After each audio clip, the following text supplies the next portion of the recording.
Time for a quick break to talk about some delicious breakfast options at McDonald's, like a steak, egg, and cheese bagel. Or you can get steak on a McMuffin or biscuit or any other of your favorite breakfast sandwiches. And for even more deliciousness, pair it with a caramel macchiato or one of our other McCafe beverages to make sure your day gets off to a great start. At participating McDonald's, single item at regular price.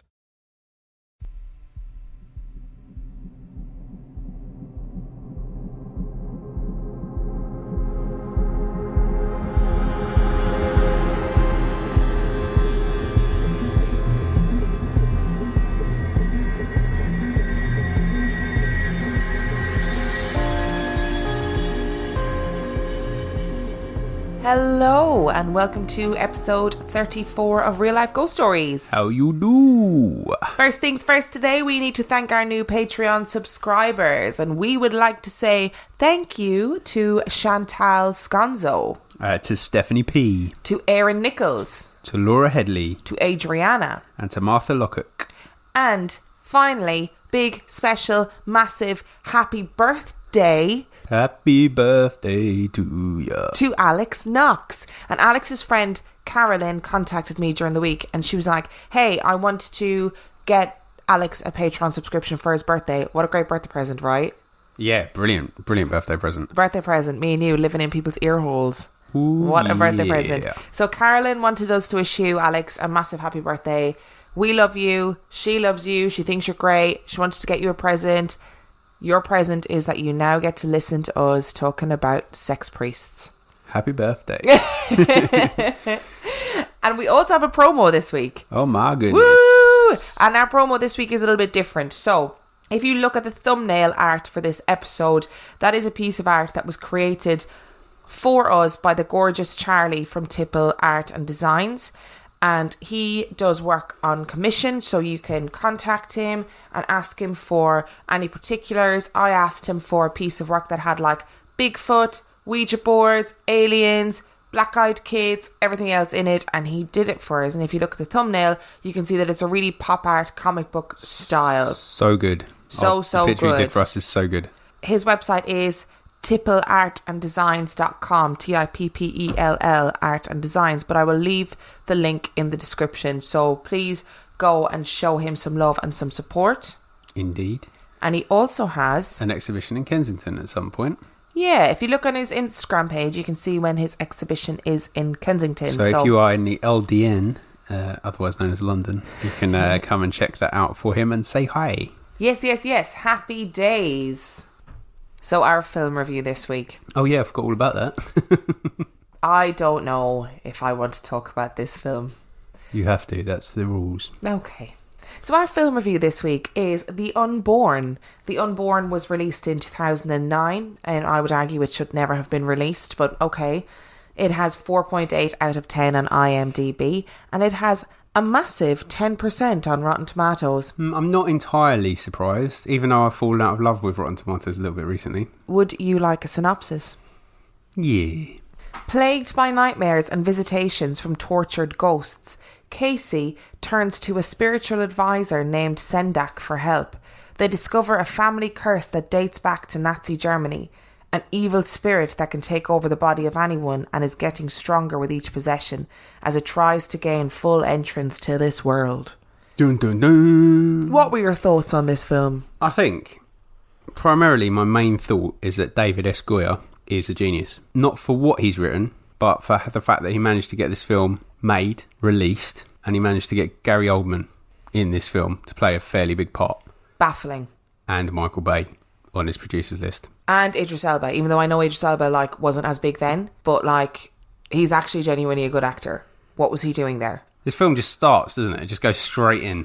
So let's go back to the beginning, because we're just going to be ranting and it's not going to make any sense because this film didn't make any sense. So the film opens with a girl out jogging. Yep. And on that jog, she finds a glove and she turns around and there's this freaky looking ghost boy standing looking at her. And then the ghost boy turns into a dog wearing a human mask. And then the dog wearing the human mask runs off. She inexplicably runs after it and finds, buried in the woods, a fetus in a jar.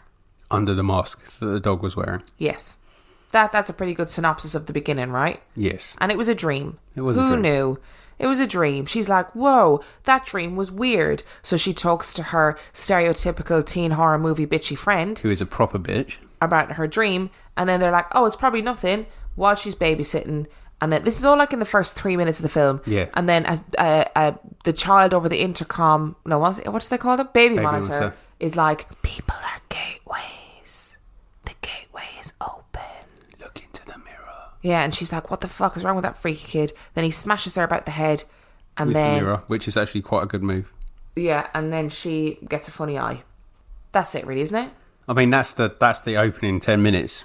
So if you're pretty confused, imagine how we felt. Yeah, it doesn't get any clearer as time goes on. It was a film, I think, that had... It was a film. Yeah. That had... Good points from Emma. It was a film, I think, that had too much exposition and also not enough exposition. Because there was so much that went on. So if you like had a bingo list of horror films... you know, you would probably get a full house. So there was like a Dybbuk. Yep. There was the Holocaust. There was Possession. There was Possession. There was Freaky Kids. There was Mirrors. Old Ladies. Old Ladies. Freaky Old Men. Freaky Old Men. Exorcisms. Rabbi. Episcopal Plea. Priest. Yeah. Basketball. Oh, basketball, obviously. Jock Boyfriend. What else? Oh, Twins. Twins. Yeah, giving birth to a demon somehow. Yep. Oh, it was just... The most, and this Dybbuk apparently was like eternally searching for twins. Yes. But that was never really explained. Nope. Or why it needed to be twins, because I don't really know why it needed to be twins. Did you say Lunatic Asylum? Oh, Lunatic Asylum. Yes, sorry, I forgot about that. Jesus Christ. And dogs with heads upside down. Yes. I think this might be the worst film we ever watched. No. Not for me, because it just didn't leave me with... I just felt bewildered by the end of it, whereas with Open House I felt genuinely angry. They're both trash movies. It's not really that much better, but in the way that it left me feeling...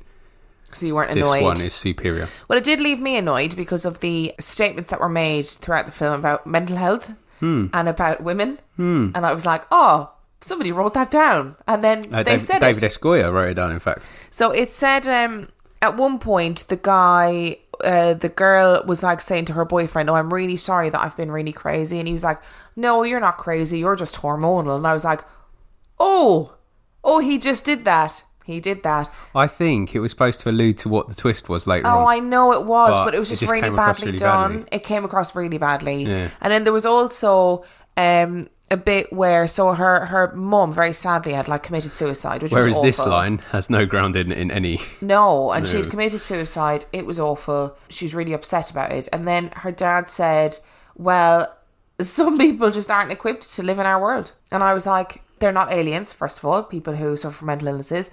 And second of all, what the fuck is that supposed to mean? Oh, God. I could feel the heat emanating off of Emma at this point. Oh, it really... The burning rage. It really wound me up. Through her skin and warming the house. I was just like, no, I'm not having this.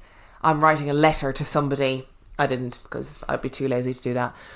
But what would you give this film out of 5? I'd give it 1 out of 5 for 2 reasons. I thought in the opening scene, the dog wearing a human mask was actually quite freaky. That was and they freaky. should have run with it a little bit. But no one ever explained the dog. Never saw it again. No one ever explained the dog.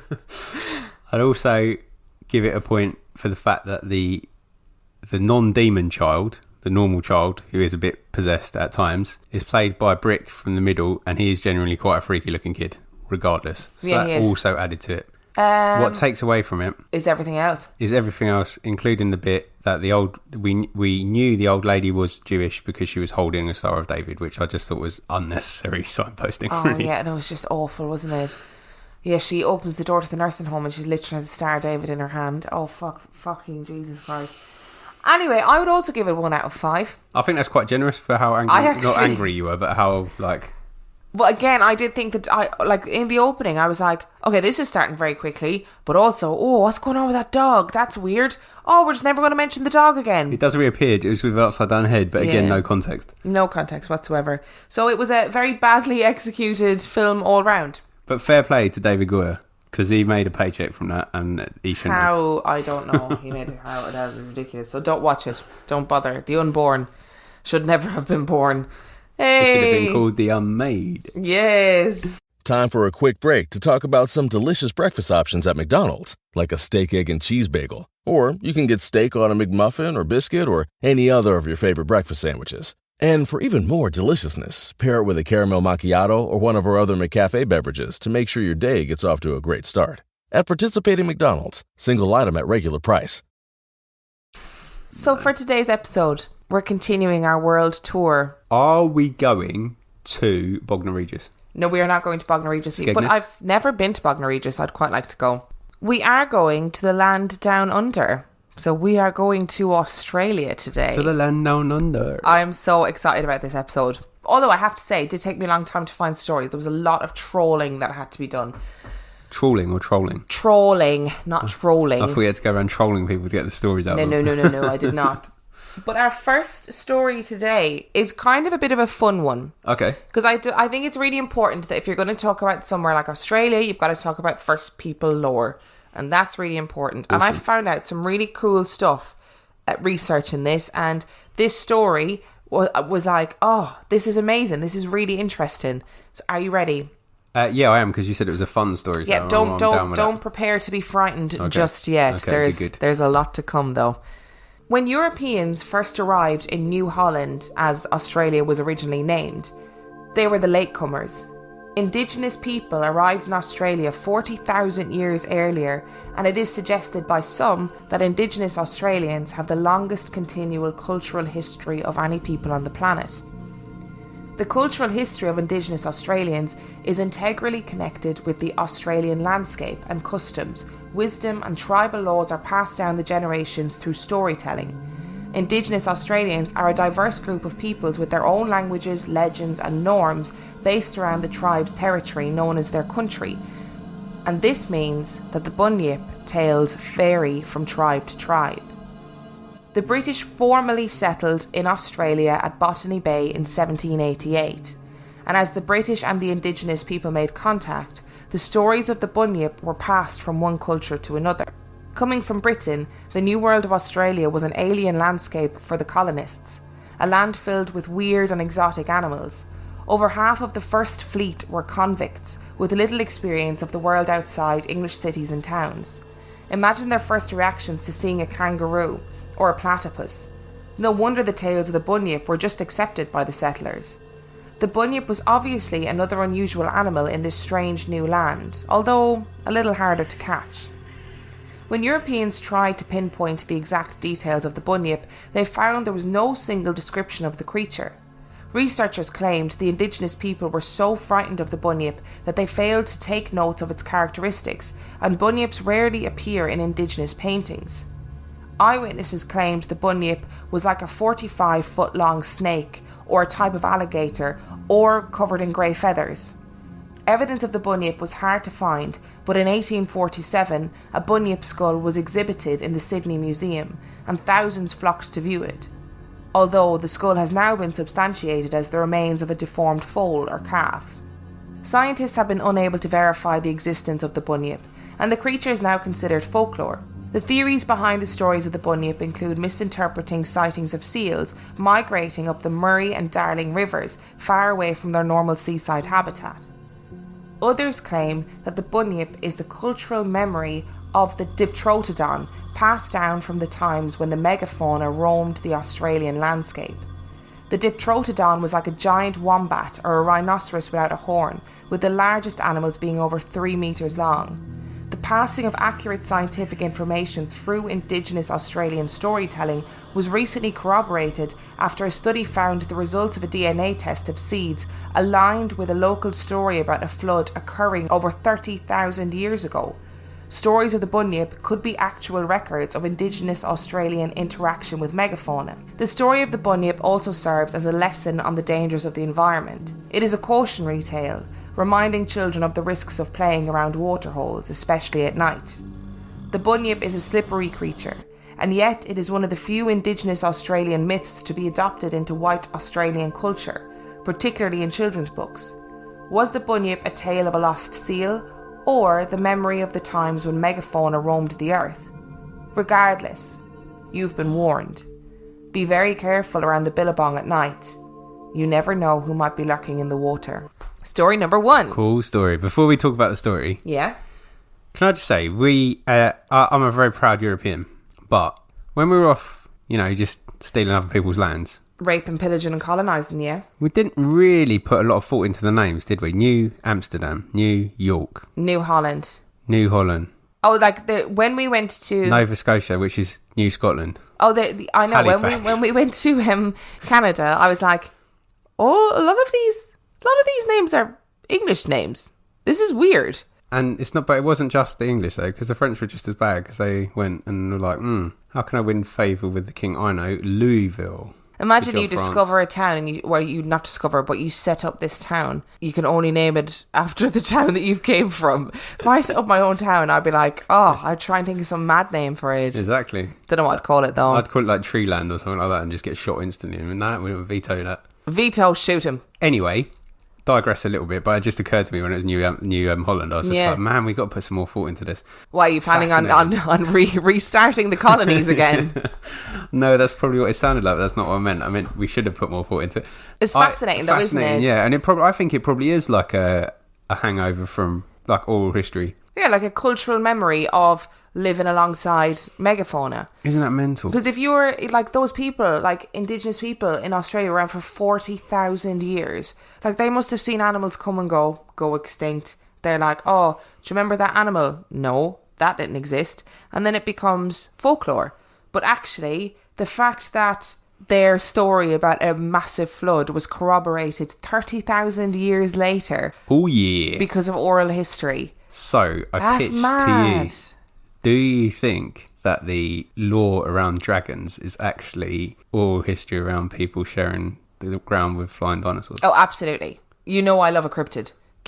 Yes, I'm going to say yes. I'm going to say yes to that. Awesome.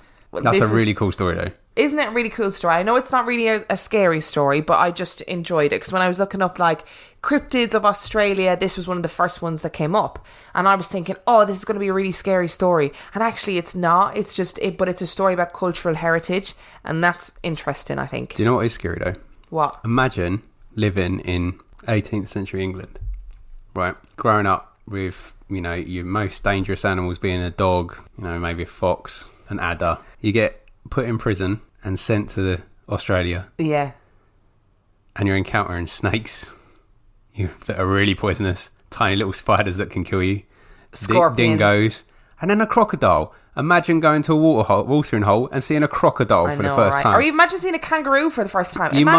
Those people must have actually been thinking that they've been sent to hell when they went to prison, because they'd be like, what the heck is going on here? And also, imagine the heat coming from the UK and then going to work in Australia in the blistering heat. Because what they built, like, prisons and orphanages, and they built towns and cities. So there was it was just labour. It was labour in the sunshine, where you could die at any minute from being bitten by something you've never seen before in your life. Do you reckon the first few deaths by crocodiles were by prisoners that thought they were hallucinating because they were so hot, just thinking, that can't be real? No, look at that. That's ridiculous. Whoop. Crazy. Are you ready to get a little bit scarier? Can we not just have nice stories? No, but you started so well. I did. I started well, but people listen to get frightened, babe. So we've got to do this. Okay. But our second and third story are also cryptids. Dum, dum, dum. Have you ever heard of the Australian version of Bigfoot? No, I haven't. But there is an Australian version of Bigfoot, and that is called a Yowie. Yowie! That's the noise they made. Was how did you know? And I have found for you 2 tales of Yowie encounters that will frighten you. Tingle my bones. That will tingle your bones. Oh, that sounds... I didn't think about that before I repeated it. Oh, dear. Well, I mean, if that's what you're into, that's news to me, but if that's what the ghillie suit is for... I completely lost my train of thought now. I'm just going to get started with the story. You said they were going to be very scary stories, basically. Okay, so, are you ready? I started backpacking around Australia about a year ago. So it's been one of the best experiences of my life. I've done some really cool things and I've met some extraordinary people.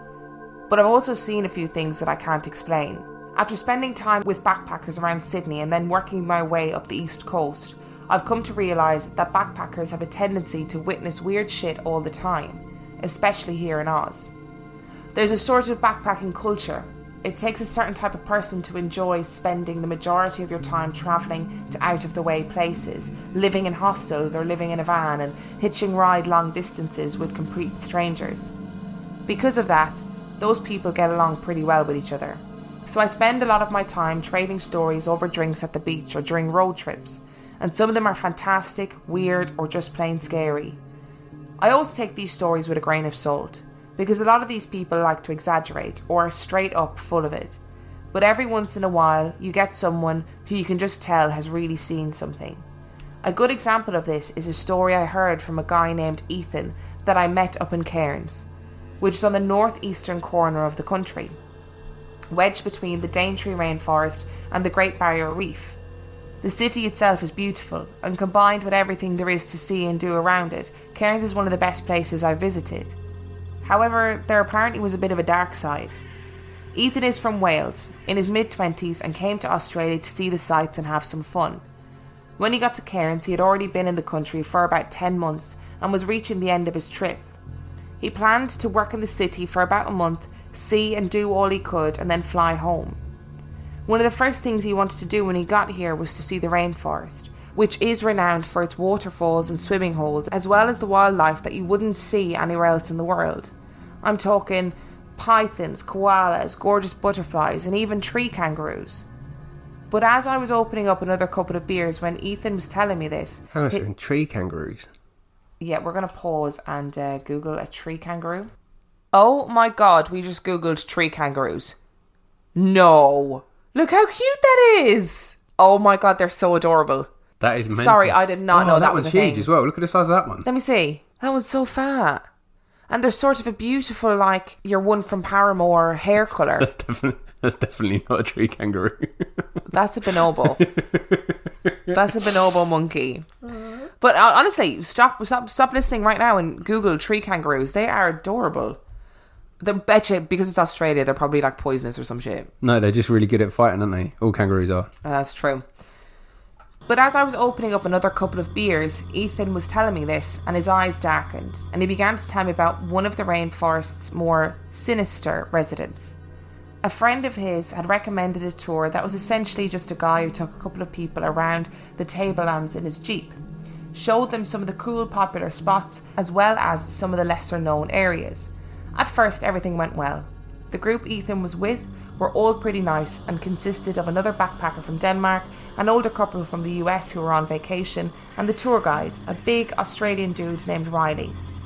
They went and swam at some of the most popular creeks and saw a few spectacular waterfalls, his favourite being the mildly famous Milla Milla, and then they went and settled back in the Jeep as Riley asked the group what they wanted to do for the last thing of the day. Ethan immediately spoke up and asked if he knew any good places to see some of the rainforest's massive curtain fig trees. Apparently, Ethan had always had a thing for trees and had heard that the curtain figs in northern Queensland were a sight to see. It's illegal in some countries, you know. What, having a thing for trees? You've got a thing for Bigfoot, so I don't know what you're saying. I don't know which is weirder. Riley nodded and said that they could go to one of the tourist spots and see one of the trees where the government had set up a viewing platform. Or, if the group was okay with a bit of a hike, he could bring them deeper into the forest and show them a fantastic grove he knew of pretty far off the beaten path.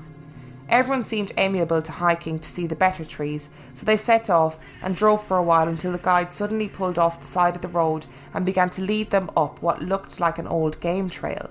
The trail took them uphill through dense jungle and was a lot tougher than anyone expected.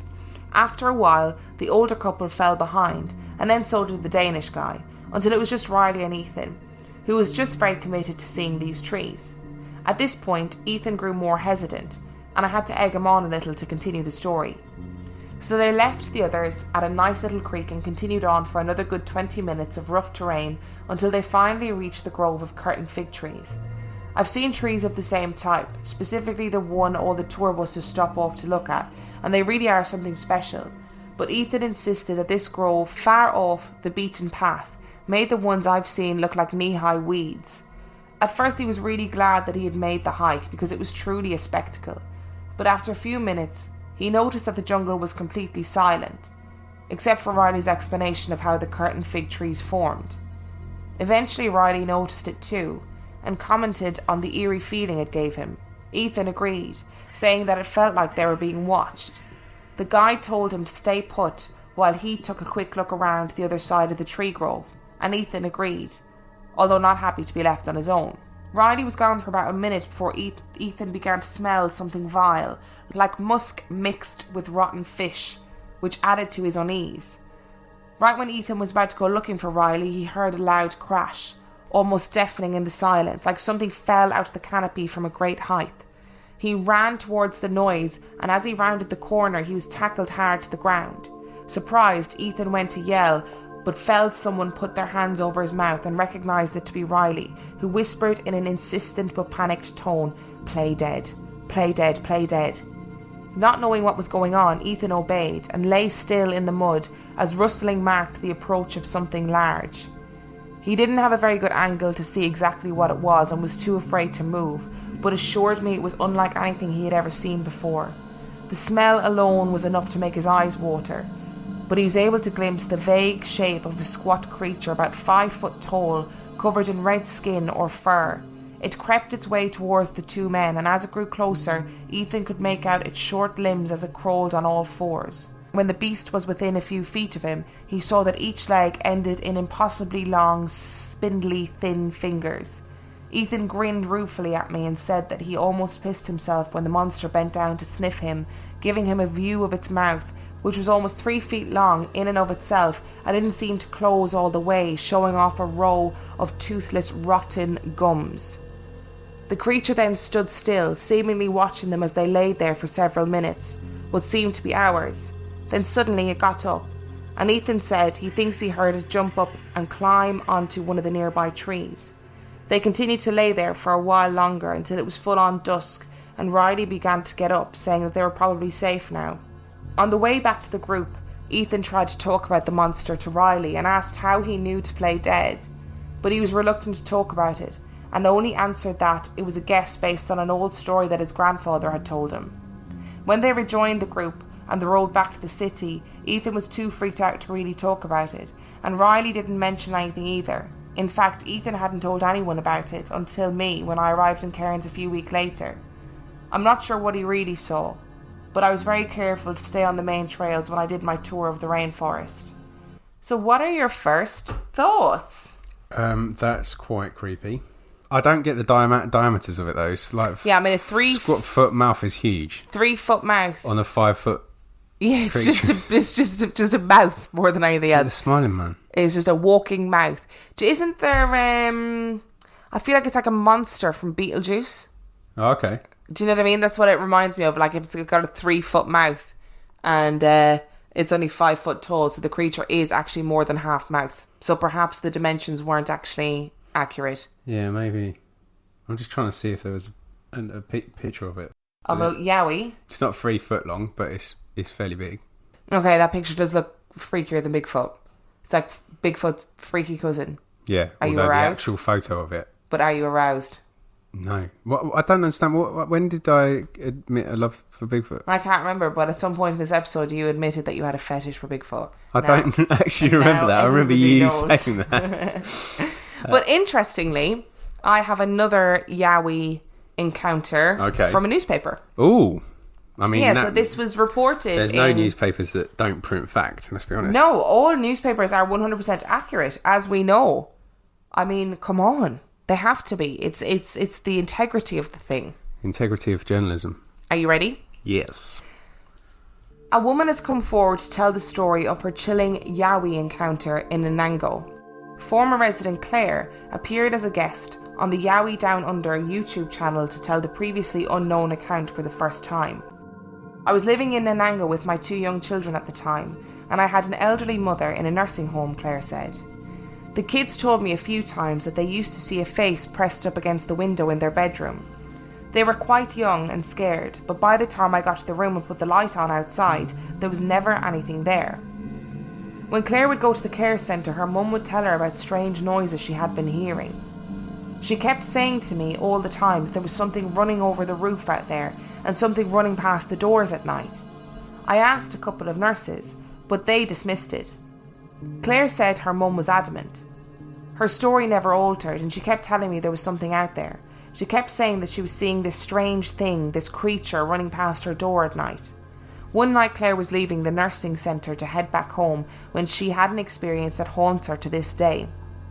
I was walking out into the car park. It was pitch black because the lights in the car park had blown, she said. I shut the gate and started to walk towards my car when I heard a gut-wrenching howl. It was like nothing I'd ever heard before. It made all the hairs on the back of my neck and my arms stand up. I got a knot in my stomach. It was fear, and it makes me shake now just talking about it. I heard it 3 times in total that night. From then on, I started hearing it regularly in the town. It seemed to come from the edge of the town at about 11 p.m, and all the dogs would go absolutely crazy. Claire said she brought it up with the neighbours and the locals around town, but no one ever said they could hear it. One time I was in the kitchen late at night, making a cup of tea, and something growled at me through the window, she said. I put everything down and backed away from the window and turned off the light and went around the corner to where I wasn't in view of the kitchen window. Claire said she had lived in the bush most of her life and grew up in the bush. I know possums and koalas, and I know all those sounds. I'm accustomed to those noises, but this was something different. It was absolutely terrifying. Claire said the activity around her house went on for months. I noticed that when I was having activity around the house, my cat and my dog would react. The cat would go like a toilet brush. All the fur would stand up on its back and its tail would stand up. And my dog used to go crazy, barking at the glass window when there was nothing to be seen outside. When it first started, I opened the door and took the dog off outside. I went outside to have a look around the corner and see what he was going crazy at. I smelt this smell that was so strong. It was a decaying body stench that was so gross. By the end of Claire's time in Anango, she said she had cottoned on that they weren't being visited by people, but that it was something else. I thought we were being visited by a Yowie. I'd hear the crunch around the house and I'd get that feeling in my stomach like a sixth sense that something was there, she said. I had a little girl who would come to visit my children, and one day they were playing on the computer doing things down one end of the room and I was at the other end of the room. I had YouTube on the television and I was researching the sounds that I had been hearing, the howling noises, she said. And I heard something called the Ohio Howls on YouTube, and that noise on there is exactly the same as what I was hearing. And the little girl popped her head around and said, "Oh, I've heard that sound before. Every time I go camping I hear it. That's a Yowie." So what do you think? I think that there are Bigfoot-esque creatures on every continent in the world. Would you like to hear these Ohio Howls? Not particularly. Well, you're going to. Thanks.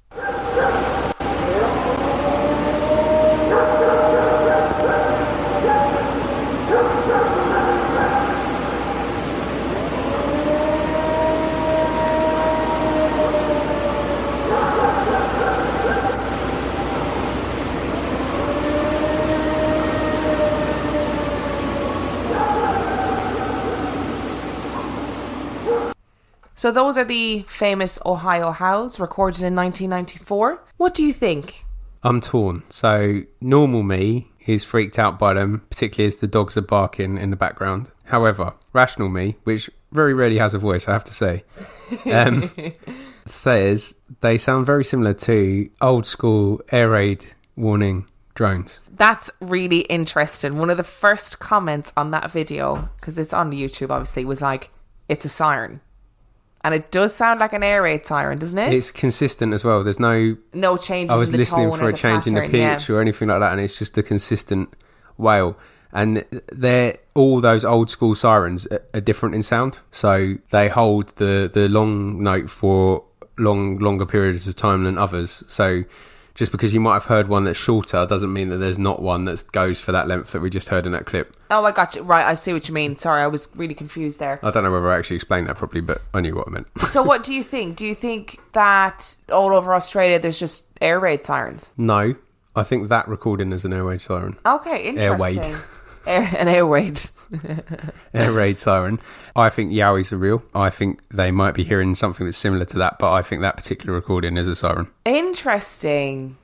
That is really interesting. And because dogs would bark even if it was a siren, because it's an unusual noise. It's unusual noise, and the dogs. pitch Dogs will bark at anything. But then dogs barking like that really freaks me out. So my mum's dog, Dude, shout out to Dude if you're listening, he doesn't really bark. He's not really a barking kind of dog. He barks when he gets excited, but that's that really high pitched, like, oh my God, I'm a big dog, but I'm really excited and this bark does not match what I look like.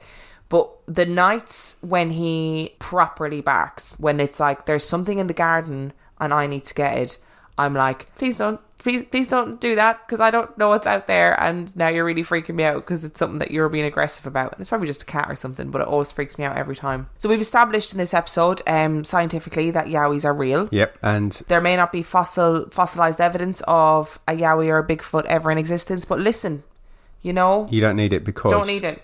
When I was looking at pictures of Yowies, Australia has a Yowie cartoon. Therefore, it must be real. Oh, it must be real. All cartoons are based on fact as well. Absolutely. Are you ready for story number 3? Is it another cryptid? No. Oh, no. No, it's not. It's a short one. Okay. But it's a good one. You ready? A little background before I begin. I'm a female from a remote western... Wait, let me guess. 5'10", 150 pounds. Imagine she does not give her height and her weight. Who knew? I'm a female, young adult from remote Western Australia. I'm surrounded by thousands of kilometres of farmland and bushland, and we have a large variety of native wildlife on our farm and in surrounding bushland. Anyway, on to the story. Every day after work, I walk my 2 border collies through a selected bush track, which is roughly 10 kilometres long, as a way to unwind from my shitty job. I've seen creepy things in there before, such as dead kittens and livestock that have been dumped by farmers and thrown across logs in a creepy fashion, but nothing compared to what I witnessed this particular day. It is important to note that since we are so rural and there is a lack of people out there, I sometimes pass a camper or the odd drug grower using the remoteness of the bush as an opportunity to grow their weed, despite the area being well known to police for drug growth. So as I was walking my dogs late last year in the middle of the summer, I was surprised when my 2 dogs stopped and began to growl, and the hair on the back of their neck began to stand. I thought that it may just be a kangaroo or a feral pig, as my younger dog gets quite worked up when they are around. This thought quickly faded when I felt cold and broke out in goosebumps, despite it still being around 37 degrees Celsius. A couple of seconds after the temperature dropped, I rounded the corner and there was a little girl standing in the middle of the bush trail. And the sudden sight of someone frightened the shit out of me. The little girl was looking in the opposite direction with her back to me and looked around 7 years old, judging by her height. Dirty blonde, medium-length hair, a plain red shirt and black shorts. As I was about to laugh at myself about letting a little girl who was probably camping with her parents scare me, the girl turned and looked at me. And this was no normal girl. Her eyes were black. No, how have you managed to find a black-eyed kid? Oh. Not black as in contact lenses black, but a hollow, lifeless black. The thing opened its mouth and let out an ear-splitting howl or a screech, turned and ran into the bush. Needless to say, I hightailed it out of there, dragging my cowering, frightened farm dogs, and ran for about 6 kilometres, fueled by fear and adrenaline, before my adrenaline crashed and my lungs burnt, legs ached and head spun. After another 2 kilometres or so, I arrived home, ran inside and locked my dogs and myself in the bedroom, too shit scared to come out to eat dinner. I didn't walk through the bush for a month afterwards, but since walking again I haven't experienced anything out of the ordinary. I've been walking this bush since I was 10 years old and I've never experienced anything like this before. This story is 100% true. You do not have to believe me, but I am posting this here in the hopes of finding out what the fuck I actually saw. Was it an Australian skinwalker? A native Aboriginal spirit disguised as a little girl, or just some really fucked up prank played by some campers? Tell you what it is, it's black-eyed kids. Flipping vampires. You're lucky that you didn't go home and hear a knock on the door saying let me in. But isn't it interesting that black-eyed kid stories are universal? Like, I mean, they're all over the world. It would be if it wasn't the internet age. I know, but I like the fact that she referenced skinwalkers again. Yeah. I know that, so I did wonder, and I completely forgot to look it up, so that's going to be one of my jobs to look up after this episode, whether Aboriginal Australians have a skinwalker type lore, Potentially. as well as Native Americans. Because if they did, I'm going to shit myself. Yep. If they have a skinwalker type lore, because Irish people have changelings, which isn't exactly the same, but it's still like skinwalkery. And then, Native Americans have skinwalkers. What if Aboriginal people have skinwalkers too? I reckon they probably do. Oh, that gives me the heebie-jeebies. It's the scream as well. Seeing her standing there with her black eyes, howling, I'd be like, drop kick into the wilderness. It's always little kids in it. They are very freaky though. Before we move on. Yeah? Well, I don't know whether you want to do this now or not. I have been to Western Australia. Okay. To a fairly remote part. And I had quite a freaky story, which is very explainable, that happened in Australia. To you? Yep. Kind of to do with cryptids, kind of. Oh, you've never told me this. Creatures, anyway. Really not that scary. I've got one more story. Can I tell that first? Yeah, I think you're probably better because it's going to be really anticlimactic. So. Okay. So I'm going to do one more story. My dad has only told this story very few times and has refused to tell it again. Now, just to elaborate... That's probably a good point to stop then, isn't it? Well, yeah, probably. The end.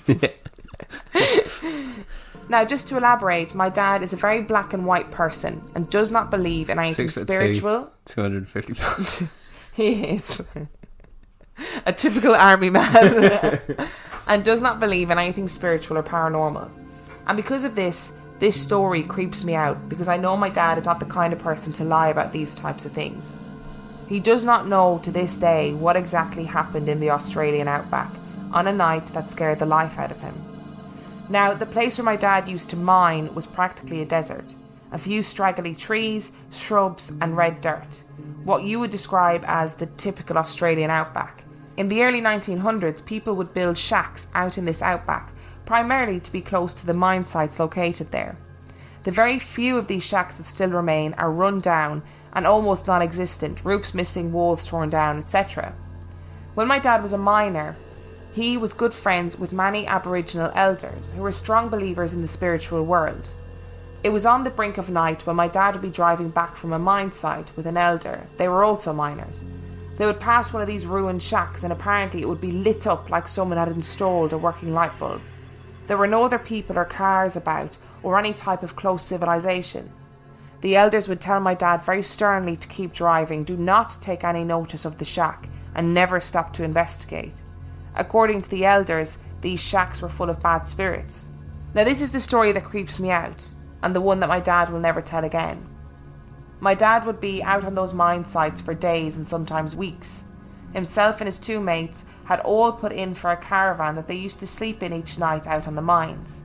This caravan had an attached trailer to carry their tools, etc. One night while travelling between mines, the three men decided to set up camp next to one of these shacks. Nothing unusual happened when they set up for the night and ate dinner around the fire. It wasn't until the early hours of the morning when things began to become scary. Three men all awoke at the same time to a blood-curdling scream of two women coming from the shack. My dad described the scream as no other, one of pure terror and evil. Startled, all men jumped up and looked out the caravan window to see a terrifying sight. The trailer that was once attached to their caravan was spinning on the spot. What? Keep in mind that for a two-wheel trailer to spin on the spot is near impossible. The screaming continued, and the three men, all terrified, sped off into the night, not looking back. My dad says they drove silent and scared, out of their wits for about an hour before stopping and hesitantly going back to sleep. In the morning, my dad said that there were two visible handprints on the caravan window that were definitely not there before. They all looked on the dirt below the window, but there were no prints of shoes or feet. It gave the impression that someone was pressed up against the window looking in. It wasn't until they arrived back at the local pub and they spoke of their ordeal that occurred that night.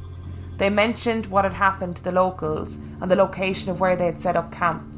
The locals all knew of the shack they were talking of, exclaiming that apparently in the early 1900s 2 Aboriginal women had been raped and murdered in this shack. Bad and corrupted spirits was all that was left remaining. A couple of weeks later, my dad and his 2 mates returned to the shack to reclaim their trailer. It had either disappeared into thin air or had been stolen. They decided the best thing to do was to burn down the shack in the high hopes that the spirits would disappear. My dad has only repeated this story a few times and now he refuses to even tell it. I think that night was one of the few occasions that my dad was actually scared out of his wits. He cannot have a reasonable explanation to what happened that night, and the story that is connected to the shack is very sad and very unpleasant. The end. Well, I can't even engage with that story. Why? Because I just don't I can't even imagine what would be causing that thing to spin on its spot. Oh, that's it. I mean, the scream, you could say... It's a ghost. Obviously was a ghost, but the scream you could explain away. So you could say, oh, it was like a creature. Like, I don't know if they have foxes in Australia, like in the outback. Yeah, dingoes. Dingo, is that what they... Well, they're not foxes, but they're... But if you've ever heard like a female fox when they scream at night time, like you could explain it as that, or whatever creatures live in Australia, like fucking, I don't know, rhinoceroses with no horns and stuff. Redback spiders. But yeah, redback spiders, which are absolutely famed for their screaming. There's cockroaches that scream though. There are, that's true. But, so you could explain it, but then looking out and the trailer spinning around, I would have done the same thing as then, just like hot-footed out of there. Just noped it out of there, as one of our stories described it. Yeah, that would be me. I wouldn't be sticking around. Oh no! Not today, Satan. No, I wouldn't be sticking around for any of that. So I'm desperate to hear your story. The only thing is, the scream and the handprints stop it from being aliens, in my mind. Otherwise, that is an alien story. So if you saw the thing spinning around, you would have thought it was an alien story. Yeah, waiting for it to go... Oh, interesting. People can't see you. Yeah, but they heard the noise. Oh, they know exactly what that means. So what is your cryptid story? It's not really a cryptid story. It's more of a creature story, and it's really anticlimactic. Is it a spider? No, it's not. Okay, it's still weird. Like, it's still really one of the weirdest things I've experienced in terms of the natural world. Okay, tell us. So we were staying in Perth with some relatives of mine, which is in Western Australia. But my parents booked a chalet in a place called Albany, which is an old whaling town back in the day when whaling was legal in Australia. That's one of the popular places it used to be. But on the way, we stayed in this place in between, which was in the forest. And we were in like a people carrier, and we were driving to the place where we were staying in the forest. It was all fine, and actually a lot like younger brothers and sisters were asleep. It was getting quite late. It was dark, and we hit a section of the road, and all of a sudden we just heard this. We got to the chalet, and then we went to bed, and then when we woke up in the morning, it was cane toad mating season. Oh. And I have never seen so many toads in my life. Unreal. Noise was unreal. Just literally, it was like carpet of just toads. A carpet of toads, and then some Barry White playing. Well, let's get it on. That's Marvin Gaye, but I went for Barry White, and then I could not think of a single Barry White song. Oh, no way. Yeah, and it's still one of the weirdest things I've ever experienced, that and seeing lightning strike. But in terms of the natural world, I've just never seen so many toads in my life, and toad death as well, because clearly we weren't the first car to drive down the road. So I've got an interesting mating frog story. So you know where my mum's house is? Yep. And across the road there's like ponds and forests and stuff. Forests, like little woods and whatever. And the frogs come out to the road to mate every year. Or toads, I don't know which it is. But either way, they come out and they do it in droves. So I was leaving my nana's house one night. When it's dark, when I was little, I would run from my nana's to my mum's house because I used to be freaked out on my own in the dark. And I ran out my nana's door and stood on something. And there was this noise that was like, if you can imagine a pair of mating frogs being stood on. Did you, by any chance, stand on a pair of mating frogs? I stood on a pair of mating frogs. No, I didn't slip. But the noise, it was a squish and a So. Oh God! It was oh my God. That is quite gross. I know, it was awful, but like that, they used to go, obviously not to the same degree, I'd imagine, as Australian cane toads, where there'd be thousands and millions of them. And the size of cane toads. Have you seen a cane toad? No. We're not talking British. We're talking at least. Oh, like hand-sized? Yep. Oh. Thousands of them. Never seen so many in my life, because the little... I'd imagine the place where we stayed in the summer was actually really nice, because it was like a little chalet that sort of went down to a watering hole, surrounded by woods, probably really nice, but... Full of yowies. No, full of toads. There was no space for yowies.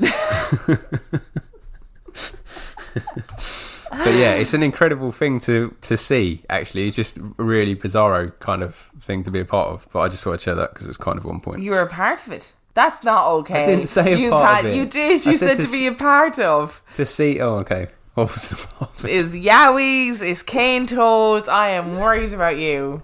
We have 3 new reviews. Ooh, yeah. Review number 1 comes from Rachel199321. 119231. Who says, I've just finished listening to the Silent Twins episode and found it that interesting that I've just downloaded the book for my holiday reading. Oh, good job, Rachel. Even more interesting for me as I am a twin myself. Ooh. My twin recommended the podcast to me and we both can't get enough. We have both grown up surrounded by paranormal happenings, so these stories are so relatable. Keep it up. Thank you, Rachel. Oh, love it. Love a good twin. Let me know if there's anything in that book about scrolls. Just putting it out there. Please, really do let him know, because it would be like a lifelong dream fulfilled. And our next review comes from Coilette, who also follows us on Twitter. From the film reviews, they've covered films that I've not heard of, to the witty banter, to the subject covered. Emma and Dan are just wonderful. Thank you for all of your hard work. Thank you for listening. I would like to thank you for your hard work as well, Bob. Yeah. Because, Oh, are you talking to me? yeah. Oh, I thought you were talking to the person in the review. I was like, I don't know if that's like a generalised, thing, calling somebody both. But continue, yes. No, I'm talking to you. Oh, sorry. Because you do all the hard work, not me. I really do very little, so don't give me any credit. Oh, no, that's okay. Oh, that's very sweet. I don't know what to say I'm now. not calling our random listeners Bob. Okay. Although, if you want to pay the job a little bit more in Patreon, I can do that. He'll do whatever you like, as long as it involves Bigfoot and frogs. The Bigfoot thing is unfounded. I said something about the cane toes that would suggest that was the case, which it wasn't, because it was a mis-saying. But I didn't say anything about Bigfoot. You said that at the start of the episode, not me. I think when I go back and edit this, you're going to be like, oh, I did say that. I did say that I like to have sex with Bigfoot. That's what you said back at the beginning. And our third review comes from Weird on the Rocks, who are another podcast. And they said, love it. The stories are interesting. Your personalities are hilarious. And I adore Emma's accent. Thanks. Keep it coming, Weird on the Rocks podcast. Thank you, Weird on the Rocks podcast. Thanks. I just would like to say that there are many people who comment on my accent. Yes. And I just can't help it, It's just where I was born and raised. Yep, that's true. I just say things differently. There are many of them. Many of them. And if you would like to listen to more little episodes, our Patreon episode this week is going to be sexy again, which is kind of a bit of a theme at the moment, so I apologise. What was sexy about the last one? Was the last one not the one about the nuns? The crazy sexy nuns. Sexy nuns. That's the name of a band if you want it, by the way. It's free. Putting it out there. Have it. Crazy sexy nuns. Yeah. That's one from us. So if you would like to sign up to our Patreon, it is patreon.com/real life ghost stories. And for $5 a month, you get an extra Tiny Bims tale. Oh, bollocks. Tiny Bims. Tiny. Oh, I've started him. Oh, no.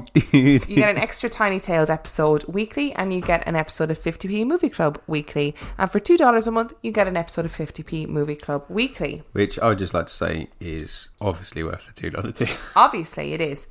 And also, if you want to follow us on Instagram, we are Real Life Ghost Stories Podcast on Instagram. You can come and chat to us on there. You can chat to us on Facebook in our super group. So if you like our Facebook page, Real Life Ghost Stories, and then join our super group or LGS, it is so much fun. People post creepy and hilarious things on a daily basis, and it's a great little community, and I love them. I cannot express how much I love those people. I just can't express it.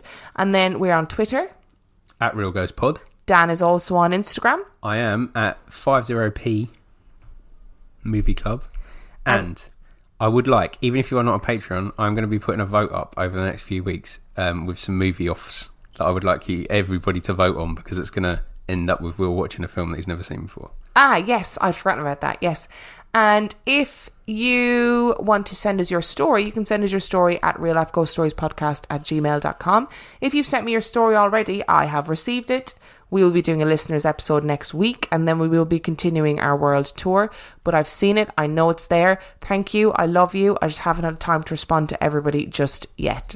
And on that note, We shall see you next week. Bon voyage.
Time for a quick break to talk about some delicious breakfast options at McDonald's, like a steak, egg, and cheese bagel. Or you can get steak on a McMuffin or biscuit or any other of your favorite breakfast sandwiches. And for even more deliciousness, pair it with a caramel macchiato or one of our other McCafe beverages to make sure your day gets off to a great start. At participating McDonald's, single item at regular price.